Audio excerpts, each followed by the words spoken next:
I haven't worked out since I've been in my 30s. Okay. I got married, and like men who get married, like just stop working out or whatever the case might be. And recently I have my wife, I have our 15-year-old son, and I want him to start working out. And I've had to made a decision to get back to the gym with my wife and my son. Very difficult after a number of years, but I have to wake up at 3 o'clock in the morning to do it because it's the only time of the day the three of us could go to the gym together.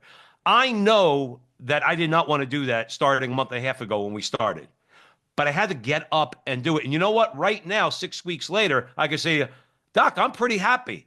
And now the habit has been formed and is moving forward. Again, I know that was a mouthful, but I'm using the idea of working out, but we can apply this to many, many different things. You got to start, and you will be, once you get into the routine and develop the habit, you're going to be happier that you did. Yeah, in the book, I use the phrase beginning is winning. Because what we know is from the very first step that you make, you already start to experience life getting better. And so the trick is to pick something that you can do, that you know you will do. So I'm impressed that you started with 3 a.m. Someone else may have had to start with 5 a.m., say the first Mhm. time, if they're used to getting up at 6, because that 3 a.m. is just too much. And the danger is they try 3 a.m. once, twice, and then they give up. So you don't want to aim.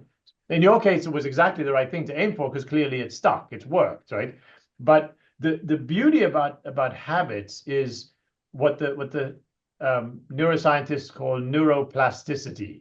So the fact that our brain can change through practice, through habits, we create new pathways in our brain. And once you have a new pathway, it's easier to go down for your actions and your thoughts to go down that pathway.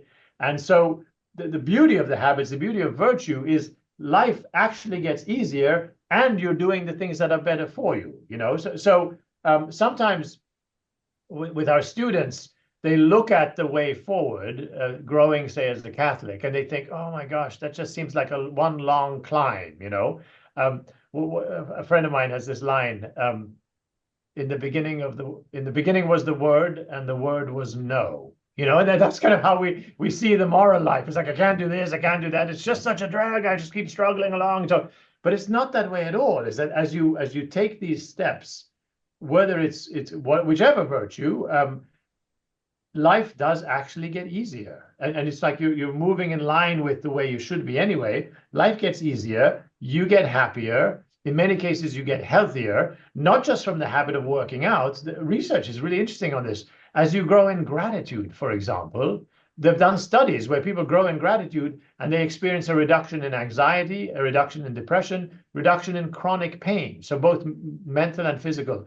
And so all kinds of wonderful things happen when you grow in any of the virtues. And by the way, working out is part of the virtue of what I call suppleness.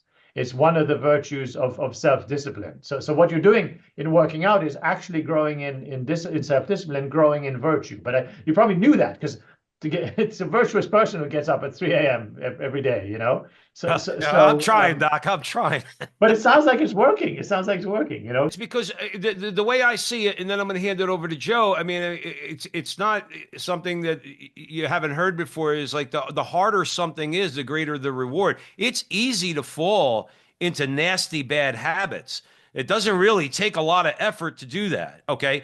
And having been there, and we've all, I guess, at some point in our lives, to one degree or another, have been the prodigal son. It's not hard, okay, to fall into a life that's just not going to lead you down very good paths. So you could convince, I did in my life, you could convince yourself that you're happy all you want because all you live for is short-term pleasure, okay, rather than joy and happiness, which is not the same as pleasure, okay? Yeah. That's easy.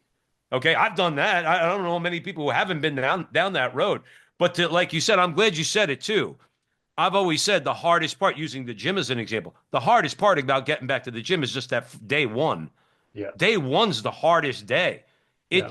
It feeds itself. And I imagine, I'll throw it over to you for a quick comment before we don't throw it over to Joe, is I imagine day one, whether it comes to anything that's worth doing, and particularly what you're talking about, business or any other venture in life. Yeah, in fact, if somebody was really struggling to go to the gym, get up, go, change, do 5 minutes on the treadmill, shower and come home, just like, and call it a success. And tomorrow go for 6 minutes or 7, just pick the littlest thing that you know you can do and then start doing it. And once it's in the habit, it's like, well, I'm here. I may as well lift some weights. I may as well do this and that. So, but the trick is start easy and just repeat and repeat. And then it just becomes, as I say, becomes habit.